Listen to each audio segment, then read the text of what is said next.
जय हिंद, वंदे मातरम दोस्तों। Welcome to Shivam study platform. Shivam study परिवार आप सभी दोस्तों का हार्दिक स्वागत एवं अभिनंदन करता है। दोस्तों, आज की क्लास में हम आप लोगों को साइकोलॉजी का प्रैक्टिस सेट कराने के लिए जा रहे हैं और ये प्रैक्टिस सेट नंबर हमारा 16 नंबर का है। इससे पहले हम 15 क्लासें करा चुके हैं साइकोलॉजी की, और ये जो क्लास हमारी है वो सीटेट दिसंबर 2024 में जो एग्ज़ाम होने के लिए जा रहा है, उसी एग्ज़ाम को मद्देनज़र रखते हुए अभी तक सीटेट ने जितने भी प्रीवियस ईयर क्वेश्चन पेपर कराए हैं, सीटेट ने जितने भी क्वेश्चन अभी तक मतलब एग्ज़ाम हुए हैं, तो उन्हीं एग्ज़ाम में जो आए हुए क्वेश्चन पेपर हैं, उन्हीं क्वेश्चन पेपरों का हम आपको इस क्लास में रिवीजन कराने के लिए जा रहे हैं। और हम आपको एक बार फिर से बता दें कि हमारा ये टारगेट है, आप लोगों को 1 से 20 प्लस नंबर लाने का टारगेट है। आप लोग मार्केट से यूथ का प्रैक्टिस सेट लेके आइएगा, और यूथ के प्रैक्टिस सेट में जितने भी सीटेट में अभी तक एग्ज़ाम कंडक्ट कराए हैं, वो क्वेश्चन पेपर उसमें दिए गए हैं। आप लोग उन क्वेश्चन पेपरों को वहाँ पर लगाइएगा और हमारे क्लास में उन्हीं क्वेश्चनों पेपरों का आप लोग रिवीजन कीजिएगा। इससे क्या होगा, वहाँ आप पढ़ोगे, यहाँ पर रिवीजन करोगे, तो इसमें कुछ जो डिफ़िकल्ट पॉइंट होते हैं, उन डिफ़िकल्ट पॉइंटों को हम यहाँ पर समझाते हैं, बताते हैं, और उसके बाद में आपका क्या होगा, कॉन्फिडेंस बढ़ेगा, आपका कॉन्फिडेंस लेवल बढ़ेगा। ठीक है, तो ये हमारी रणनीति है 1 से 20 प्लस नंबर लाने की आप लोगों के प्रति। तो अभी तक आपने चैनल को सब्सक्राइब नहीं किया है तो फटाफट चैनल को सब्सक्राइब करके वीडियो को लाइक कीजिएगा और इस वीडियो को अपने दोस्तों तक ज़रूर शेयर कीजिएगा। आइएगा, अब चलते हैं अपनी क्लास की तरफ। और क्षमा चाहता हूँ जो आपका जो 2 मिनट का टाइम लिया हमने, लेकिन ये टाइम भी पढ़ाई से ही रिलेटेड है, कोई बात नहीं। तो आज की क्लास का क्वेश्चन नंबर फर्स्ट, वैसे इससे पहले हमने 19 क्वेश्चन करा दिए हैं, ये 20वां नंबर क्वेश्चन है, तो यहीं से हम स्टार्टिंग करते हैं। तो हम क्वेश्चन किस तरह से करा रहे हैं, आप लोग उस पॉइंट को पकड़ना। हम ऑप्शनों को काट काट के करा रहे हैं।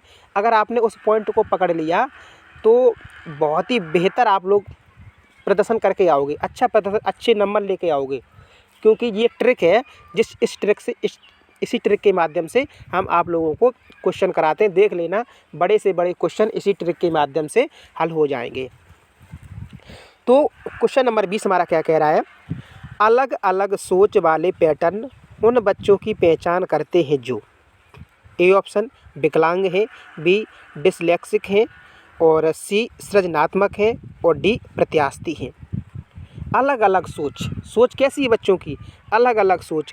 और ये जो काफ़ी बार क्वेश्चन हम करा चुके हैं। ठीक है, तो फटाफट दोस्तों आप लोग इसका मुझे आंसर आप लोग बताइएगा। फटाफट आप लोग क्वेश्चन नंबर 20 का आप लोग कमेंट बॉक्स में आंसर दीजिएगा। तो इसका हमारा आंसर सी हो जाएगा, सृजनात्मक, अलग अलग सोच।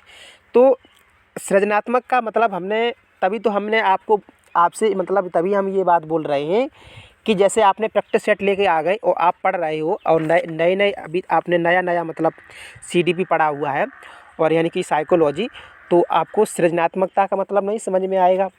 ठीक है, यहाँ पर जो आंसर है वो सृजनात्मकता ही है, और हमको ये मालूम होना चाहिए कि सृजनात्मकता के अंतर्गत क्या क्या आता है। ठीक है, तो किसी एक कार्य को करने के लिए हम अलग अलग कितने तरीक़ों से उसे सोच सकते हैं। ठीक है, तो वो सृजनात्मक कहलाता है। भाई, बच्चा खड़ा हुआ है और उससे सवाल हल करने के लिए टीचर कहता है, बच्चा कितने तरीके से उस सवाल को हल कर सकता है, उसके दिमाग में कितना तरीका चल रहा है, जो अलग अलग तरीके उसके दिमाग में चल रहे हैं, उसी को हम सृजनात्मक कहते हैं। ठीक है, तो अलग अलग सोच वाले पैटर्न उन बच्चों की पहचान करते हैं जो कैसे सृजनात्मक हैं। भाई, अलग अलग सोच या दिमाग में जो भी उनके चल रहा है, तो यही हमारा आंसर हो जाएगा, सी सृजनात्मक। आइएगा, अब हम चलते हैं क्वेश्चन नंबर नेक्स्ट पे। तो क्वेश्चन नंबर 21 हमारा क्या कह रहा है, निम्नलिखित में से कौन सा शिक्षक द्वारा कक्षा में बच्चों के लिए समस्या हल करने के तरीके का वर्णन नहीं कर सकता है। क्वेश्चन नेगेटिव वाला आ गया है। ठीक है, तो नेगेटिव में हमको 3 पॉइंट पॉजिटिव रहते हैं नेगेटिव वाले क्वेश्चनों में, और 1 पॉइंट जो नेगेटिव रहता है वही नेगेटिव वाला हमको पॉइंट जवाब के रूप में देना है। तो क्वेश्चन नंबर 21 हमारा, आइएगा देखते हैं। ए ऑप्शन, किसी विशेष समस्या को हल करने के बारे में अपनी विचार प्रक्रियाओं पर चर्चा करना। बी, कुछ हल करते समय गलतियों को करने के प्रति ईमानदार रहना। सी, सोच विचार परीक्षण और विभिन्न उत्तरों जैसी शब्दावली का प्रयोग करना। डी, अभिसरण उत्तरों वाले प्रश्न पूछना। यानी कि क्वेश्चन कह रहा है कि निम्नलिखित में से कौन सा शिक्षक द्वारा कक्षा में बच्चों के लिए समस्या हल करने के तरीके का वर्णन नहीं है। यानी कोई समस्या है तो कौन सा वर्णन जो उस समस्या को हल करने का वर्णन नहीं है और कौन सा है, नहीं है वाला मुझे जवाब देना है। तो क्वेश्चन नंबर 21, तो इसका जाहिर सी बात है, अभिसरण उत्तरों वाले प्रश्न पूछना ये कोई समस्या हल करने का तरीका नहीं है। ठीक, बाकी के ऊपर के 3 आप लोग पढ़ सकते हो, ये बिल्कुल सही है। आइएगा क्वेश्चन नंबर 22 पे आते हैं, और ये क्वेश्चन संवेग से संबंधित क्वेश्चन है, और न जाने कितनी बार ये क्वेश्चन आ चुका है, तो मुझे लग रहा है अब की बार भी आपके पेपर में ये क्वेश्चन आने वाला है। और हम आप लोगों को ये बताते हैं, देखो सीटेट निकालना आपके लिए इस बार का बेहद इम्पोर्टेंट है। ऐसा नहीं है कि सीटेट में सिर्फ आप पास ही हो जाओ, बस पास होने के साथ साथ आप लोग 90+ तो नंबर लाना ही लाना है आप लोगों को। सॉरी दोस्तों, थोड़ा सर्दी जुकाम है, इस वजह से ऐसा हो रहा है, लेकिन कोई बात नहीं, समस्याएं तो लगी रहती हैं, पढ़ाई जारी रहनी चाहिए हर टाइम। तो देखो सीटेट में आपको हमारा जो टारगेट है 120+ नंबर का, कितना 120+ नंबर का टारगेट है। उस टारगेट को आप लोगों को पूरा करना ही करना होगा, क्योंकि बीपीएससी टीआरई 3 में 1 में 2 में जितने में भी जो सीटेट से बच्चे लगे हुए हैं और 90 नंबर से जिनके कम है उनको निकाल के बाहर कर दिया गया है। ठीक है, तो आप समझ सकते हैं कितनी महत्वपूर्ण है इसकी इम्पोर्टेंटता क्या है। तो आइएगा क्वेश्चन नंबर 22 पे, निम्नलिखित में से कौन सा एक संवेग है? ए स्मृति, बी डर, सी ध्यान और डी उत्तेजना। संवेग फटाफट आप लोग, कई बार ये आ चुका है क्वेश्चन। ठीक, अब हम इसमें संवेगों के प्रकार भी बताने वाले हैं इस क्वेश्चन के अंतर्गत। तो हमारा बी ऑप्शन सही हो जाएगा। जो डर है वो एक संवेग के अंतर्गत आता है। और आइएगा थोड़ा हम संवेग के बारे में थोड़ा चर्चा करते हैं, क्योंकि ये थोड़ा इम्पोर्टेंट क्वेश्चन मुझे लगा है। तो संवेग वास्तव में व्यक्ति की आंतरिक भावों के अचानक तीव्र होने तथा विवेक प्रक्रिया के नियंत्रण से मुक्त व्यवहार के परिलक्षित होने की स्थिति को अभिव्यक्त करता है। और जो मैकडूगल थे, एक मनोवैज्ञानिक थे, उनका नाम है मैकडूगल। तो मैकडूगल ने कुल 14 प्रकार के संवेग बताए। कितने प्रकार के? मैकडूगल ने कुल 14 प्रकार के संवेग बताए हैं, जिनकी उत्पत्ति मूल प्रवृत्ति से होती है। ये संवेग हैं, फटाफट आप लोग ध्यान से सुनिएगा। संवेग कितने? 14 हैं, और अलग अलग मनोवैज्ञानिकों ने अलग अलग संवेग बताए, लेकिन मैकडूगल के अनुसार संवेग कितने? 14। कौन कौन से? आइएगा देखते हैं। डर, क्रोध, घृणा, वात्सल्य, करुणा, कामुक्त, आश्चर्य, आत्महीनता, आत्माभिमान, एकाकीपन, भूख, अधिकार, कृतिभाव और आमोद। ठीक है, ये आमोद वाला दोस्तों बहुत आता है। ठीक है, आमोद है, क्या है? एक संवेग है। तो आमोद आप लोग याद रखना, आमोद भी एक संवेग का प्रकार है। आइएगा क्वेश्चन नंबर 23 पे आते हैं। एक 3 साल का बच्चा बताता है कि दूध बूथ पर एक मशीन द्वारा दूध का उत्पादन होता है। बच्चा कितने? 3 साल का। निम्नलिखित में से कौन सा बच्चे की समझ का सबसे अच्छा स्पष्टीकरण प्रदान करता है? ए ऑप्शन, बच्चे को दुनिया का बहुत सीमित अनावरण ज्ञान है। बी, बच्चे का जवाब दूध बूथ से दूध खरीदने के अपने अनुभव पर आधारित है। सी, बच्चे ने गायों को कभी नहीं देखा है। डी, बच्चे का परिवार बच्चे को प्रेरक वातावरण प्रदान नहीं करता है। क्वेश्चन कह रहा है, एक 3 साल का बच्चा बताता है कि दूध बूथ पर एक मशीन द्वारा दूध का उत्पादन होता है। मतलब बच्चा कैसा है? छोटा है।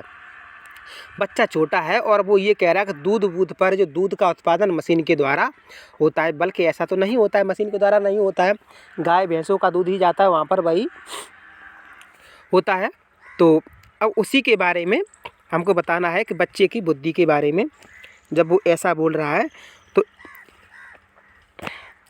ठीक, इसमें हमारा जवाब सही हो जाएगा बी।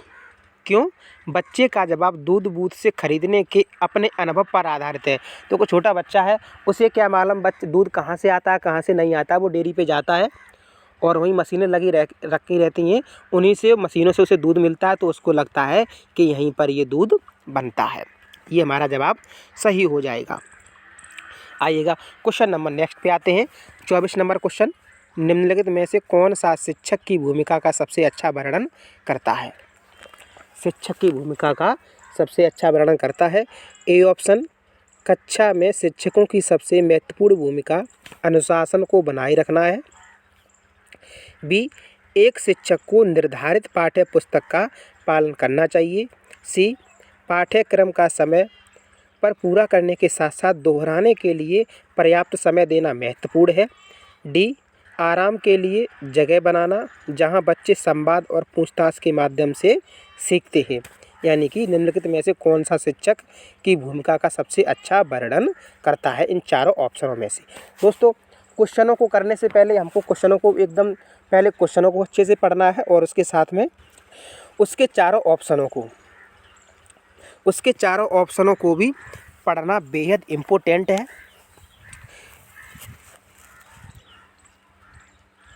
क्योंकि जब तक हम ये चारों ऑप्शन नहीं पढ़ेंगे तब तक मुझे कुछ भी पता नहीं चल पाएगा। तो क्वेश्चन नंबर 24, फटाफट आप लोग आंसर दीजिएगा इसका। ठीक, तो हमारा सबसे लास्ट वाला यानी कि डी ऑप्शन, आराम के लिए जगह बनाना जहां बच्चे संवाद और पूछताछ के माध्यम से सीखते हैं। जहाँ पर भी देखो संवाद होता है, बच्चे जब आपस में बैठेंगे एक दूसरे से बातचीत करेंगे तो उनको कुछ न कुछ नई चीज़ों का उनको ज्ञान होगा। तो उसी के बारे में यहाँ पर बताया गया है। ठीक, आइएगा क्वेश्चन नंबर 25 पे आते हैं। क्वेश्चन नंबर 25 हमारा क्या कह रहा है, निम्नलिखित में से कौन सी कक्षा समृद्धि शिक्षा को प्रोत्साहित करती है? निम्नलिखित में से कौन सी कक्षा समृद्धि शिक्षा कैसी है? कक्षा समृद्धि शिक्षा को प्रोत्साहित करती है। ए ऑप्शन, वह कक्षा जिसमें प्रदर्शित विभिन्न प्रकार की सामग्री बच्चों की पहुंच से परे हो ताकि सामग्री लंबे समय तक चलती रहे। बी ऑप्शन, वह कक्षा जिसमें खुली गतिविधि कोने में हो और विभिन्न प्रकार के बाल साहित्य खुली ताक शेल्फ में रखी हो जो दिन के किसी भी समय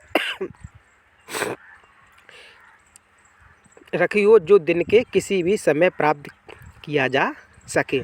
सी ऑप्शन, अलमारी में अच्छी तरह संगठित सामग्री वाली कक्षा जहां सामग्री को सप्ताह में एक बार मुक्त खेल के लिए बाहर लाया जाता हो। और डी, पाठ्य पुस्तक सामग्री द्वारा संचालित संरचित और योजनाबद्ध अधिगम वाली कक्षा। फटाफट आप लोग इसका आंसर दीजिएगा। यानी कि कक्षा समृद्धि शिक्षा को प्रोत्साहित करता है कौन सा ऑप्शन? 25। तो इसका हमारा उधर न भागे, हमारा बी ऑप्शन ही सही हो जाएगा। वह कक्षा जिसमें खुली गतिविधि कोने में हो और विभिन्न प्रकार के बाल साहित्य खुली ताक शेल्फ में रखी हो जो दिन के किसी भी समय पर प्राप्त किया जा सके। यानी कि बच्चों के लिए कोई पाबंदी वहाँ पर नहीं होनी चाहिए। ठीक, तो इसलिए हमारा बी ऑप्शन सही हो चुका है। आइएगा क्वेश्चन नंबर 26 पे आते हैं। और दोस्तों, अभी तक अगर आपने क्लास को लाइक नहीं किया है तो क्लास को लाइक करके शेयर ज़रूर कीजिएगा और चैनल को सब्सक्राइब करके बेल आइकन को ज़रूर दबाइएगा। क्वेश्चन नंबर 26 पे आते हैं। निम्नलिखित में से कौन सा कक्षा में पाठ्य पुस्तकों की भूमिका का सबसे अच्छा वर्णन करता है? निम्नलिखित में से कौन सा कक्षा में पाठ्य पुस्तकों की भूमिका का सबसे अच्छा वर्णन करता है? ए ऑप्शन, वे कक्षा में उपलब्ध संसाधन और संदर्भ सामग्री में से एक हैं। बी, वे एक राज्य या राष्ट्र में अधिगम में एक रूपता बनाए रखते हैं। सी, वे अध्ययन के पाठ्यक्रम के बारे में शिक्षकों और माता पिता को मार्गदर्शन प्रदान करते हैं। डी, वे संसाधन रहित संदर्भ में सबसे अधिक आवश्यक अधिगम संसाधन बनाते हैं। ठीक है, देखो क्वेश्चन थोड़ा लॉन्ग टाइप है, लेकिन कोई बात नहीं, हमको ये चाहे लॉन्ग हो या शॉर्ट हो मुझे तो पढ़ना पड़ेगा। अगर सीटेट अगर निकालना है तो मुझको ये सब कुछ करना पड़ेगा, हर हाल में मुझे ये सब कुछ करना पड़ेगा। तो आइएगा देखते हैं क्वेश्चन नंबर 26। आप लोग तब तक इसका जवाब दीजिएगा और हम आप लोगों को बता दें। देखो, आप लोग किसी नोट्सों के चक्कर में मत पड़ना। अगर आप लोग नोट्सों के चक्कर में पड़ गए तो सीटेट निकलना आपके लिए बहुत ही टेढ़ी खीर हो जाएगी। जैसा हम आप लोगों को बता रहे हैं आप लोग वैसा ही करना, क्योंकि ये मेरा आजमाया हुआ तरीका है। और हम जितनी बार भी सीटेट का पेपर होता है हम हर बार यही देखते हैं कि सीटेट वाला जो क्वेश्चन रखता है, सीटेट वाला जो क्वेश्चन रखता है वो कहीं से नहीं लाता है। बस इन्हीं क्वेश्चनों को घुमा फिरा के, इन्हीं क्वेश्चनों को वो घुमा फिरा के रखता है। प्रीवियस जो PYQ क्वेश्चन है ना, उन्हीं क्वेश्चनों को घुमा के रखता है। उसके जो 4 ऑप्शन होते हैं उन्हीं में से क्वेश्चन बना देता है। तो हमने भी सीटेट दिया है तो मैंने कहीं से कुछ भी नहीं पढ़ा, बस मैंने एक ही ट्रिक अपनाई है कि बस जो प्रीवियस ईयर क्वेश्चन पेपर हैं, जो प्रीवियस ईयर क्वेश्चन पेपर हैं आप लोग उन्हीं क्वेश्चन पेपरों को लगा लीजिएगा अच्छे से। और हाँ, जो जैसे सृजनात्मक पॉइंट है, ऐसे बहुत सारे पॉइंट हैं इसके अंतर्गत, तो उन पॉइंटों को अगर आपके अंदर उन पॉइंटों को जानते हो उनके बारे में, तो ये मतलब सीटेट बहुत ही आसान हो जाता है निकालना। लेकिन कोई बात नहीं, वो जो छोटे छोटे पॉइंट हैं, लेकिन हालांकि वो डिफ़िकल्ट पॉइंट हैं, उन्हीं छोटे पॉइंटों पर ही पूरा क्वेश्चन निकल के आता है। तो वो पॉइंट बताने के लिए हम अपनी क्लास में इधर तैयार हैं, आप लोग वहाँ पर पढ़ के आइएगा। वो छोटे छोटे पॉइंट हैं वो हम क्लास में बताएंगे। तो इस प्रकार से आप अपनी स्टडी करोगे तो आपका 100% 120 प्लस नंबर आने से कोई नहीं रोक सकता है, चाहे वो 1 to 5 हो या 6 to 8 हो, यानी कि प्राइमरी जूनियर किसी का भी आप दो, कोई दिक्कत नहीं, आपके बहुत ही अच्छे नंबर आएंगे। तो क्वेश्चन नंबर 26 इसका मुझे जवाब आ चुका है मेरे पास। इसका ए ऑप्शन सही हो जाएगा। वे कक्षा में उपलब्ध संसाधन और संदर्भ सामग्री में से एक है। आइएगा क्वेश्चन नंबर 27 पे आते हैं और 30 क्वेश्चन तक हैं, और फिर इसके बाद हम नेक्स्ट कल कराएंगे प्रैक्टिस सेट इसी का। तो राष्ट्रीय पाठ्यचर्या फ्रेमवर्क 2005 ने अपनी समझ डैश से प्राप्त की है। ठीक है, तो इसके बारे में हम थोड़ा डिटेल में भी चर्चा करेंगे आपसे पाठ्यचर्या के बारे में। ए मानवतावाद, बी व्यवहारवाद, सी ये चनावाद नहीं, ये रचनावाद है। ठीक है, थोड़ा गलत लग गया इसमें, चनावाद नहीं रचनावाद है यहाँ पर। और डी संज्ञानात्मक सिद्धांत। आइएगा क्वेश्चन नंबर 27 को आप लोग फटाफट बताइएगा। तो राष्ट्रीय पाठ्यचर्या फ्रेमवर्क 2005 ने अपनी समझ है वो किससे प्राप्त की है? वो की है रचनावाद से। ठीक है, किससे की है? रचनावाद से। तो इसका हमारा आंसर हो जाएगा रचनावाद से प्राप्त की है। तो राष्ट्रीय पाठ्यचर्या फ्रेमवर्क 2005 ने अपनी समझ रचनावाद से प्राप्त की है। राष्ट्रीय पाठ्यचर्या की रूपरेखा 2005 यह निर्देशित करती है। इसकी जो रूपरेखा है ये इंपॉर्टेंट पॉइंट है दोस्तों। ठीक है, यह निर्देशित करती है कि पाठ्यचर्या, पाठ्यक्रम एवं पाठ्य पुस्तकें शिक्षक को इस बात के लिए सक्षम बनाए कि वे बच्चों की प्रकृति और वातावरण के अनुरूप कक्षाई अनुवीक्षण आयोजित करें ताकि सारे बच्चे अपने ज्ञान का निर्माण स्वयं कर सकें। ठीक है, आइएगा क्वेश्चन नंबर 28 पे आते हैं। और क्वेश्चन नंबर 28 हमारा क्या कह रहा है? कक्षा में बच्चों को प्रेरित समझा जा सकता है यदि, कक्षा में बच्चों को प्रेरित समझा जा सकता है यदि ए ऑप्शन वे अच्छी तरह से वर्दी पहने स्कूल में आते हैं, बी वे कक्षा में अनुशासन बनाए रखते हैं, सी वे सभी उपस्थित में नियमित हैं, डी वे शिक्षक से स्पष्टीकरण प्राप्त करने के लिए प्रश्न पूछते हैं। तो ये बहुत ही सरल क्वेश्चन है और मुझे लग रहा है कि आप लोग इसका फटाफट जवाब भी दे दोगे। तो ज़्यादा नहीं रुकेंगे इसमें, तो ये हमारा डी ऑप्शन सही हो जाएगा। ठीक है, क्यों? वे शिक्षक से स्पष्टीकरण प्राप्त करने के लिए प्रश्न पूछते हैं। पर बच्चों का प्रश्न पूछना, टीचर से बच्चों का प्रश्न पूछना, ये बहुत ही अच्छी बात है। आइएगा, अब हम क्वेश्चन नंबर नेक्स्ट कराते हैं। तो क्वेश्चन नंबर नेक्स्ट हमारा 29। तो 29 क्वेश्चन नंबर हमारा क्या कह रहा है? निम्नलिखित में से कौन सा बच्चों में अधिगम में सुधार करने के लिए सबसे अधिक उपयुक्त है? निम्नलिखित में से कौन सा, जो ऑप्शन दिया है, बच्चों में जो अधिगम में सुधार करने के लिए सबसे अधिक उपयुक्त है? ए ऑप्शन, नियमित मूल्यांकन परीक्षा आयोजित किया जानी चाहिए। बी, शिक्षक को विभिन्न उदाहरणों और चित्रों का उपयोग करके विषय की व्याख्या करनी चाहिए। बी। और सी है, कक्षा में सभी प्रकार की शिक्षण सामग्री होनी चाहिए। और डी, शिक्षक को वास्तविक जीवन स्थितियों पर बच्चों को एक दूसरे के साथ बातचीत करने में मदद करनी चाहिए। फटाफट दोस्तों, ये क्वेश्चन कुछ भी नहीं है, बहुत ही सरल क्वेश्चन है, बस थोड़ा समझने की बात है, आप समझते जाइएगा। तो 29 फटाफट बताइएगा इसका आंसर। अब देखो, एक तरीका हम आप लोगों को बता दें काटने का तरीका। अब क्वेश्चन हमारा ये कह रहा है कि निम्नलिखित में से कौन सा बच्चों में अधिगम में सुधार करने के लिए सबसे उपयुक्त है। ठीक है, तो एक तरीका नीचे दिया, 4 तरीके दिए गए हैं। तो बच्चों के जो अधिगम में सुधार होगा, कैसे होगा, कौन सा तरीका इसमें बेस्ट होगा? ए ऑप्शन पे आइएगा, नियमित मूल्यांकन परीक्षा आयोजित की जानी चाहिए। क्या परीक्षा डेली बच्चों को परीक्षा करानी चाहिए? नहीं, तो ये तो अधिगम में कोई उपयुक्त नहीं है। बी ऑप्शन, शिक्षक को विभिन्न उदाहरणों और चित्रों का उपयोग करके विषय की व्याख्या करनी चाहिए। क्या यही करता रहेगा? ऐसा भी नहीं, बच्चों को तो मौका मिलना चाहिए, जहाँ पर बच्चों को मौका मिले बातचीत करने का आपस में, तो वही हमारा ऑप्शन सबसे सही रहेगा। कक्षा में सभी प्रकार की शिक्षण सामग्री होनी चाहिए। क्या कक्षा में सभी प्रकार की शिक्षण सामग्री रख देने से क्या बच्चा पढ़ सकता है? नहीं, जब तक उसे मौका न दिया जाएगा। अब इस तरह से हमने ये काट लिया, तो हमारा ये 3 option A B C cut गए। अब हमारा डी ऑप्शन क्या कह रहा है? शिक्षक को वास्तविक जीवन स्थिति पर बच्चों को एक दूसरे के साथ बातचीत करने में मदद करनी चाहिए।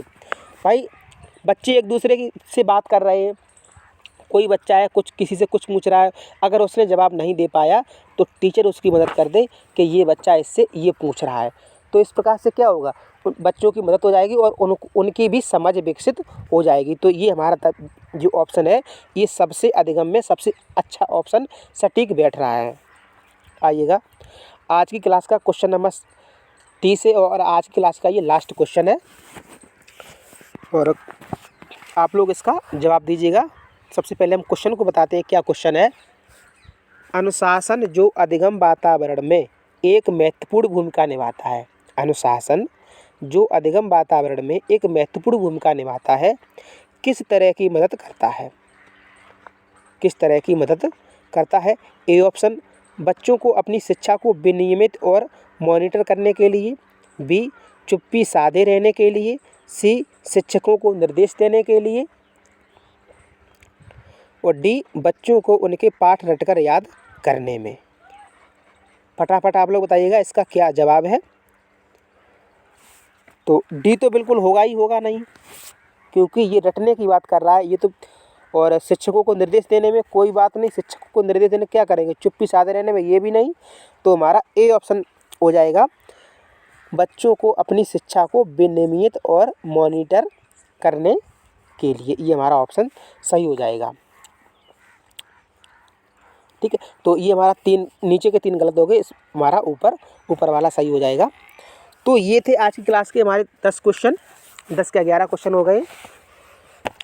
और आपको क्लास कैसी लगी है कमेंट बॉक्स में आप लोग ज़रूर बताइएगा। और जो तरीका हमने जो आप लोगों को बताया है पढ़ने का, हमने आप लोगों को जो तरीका बताया है, आप लोग उस तरीके को बिल्कुल फॉलो कीजिएगा। अगर सीटेट में पास होना चाहते हैं अच्छे नंबरों से, तो फिर आपकी मर्ज़ी, आप चाहे जो भी करें।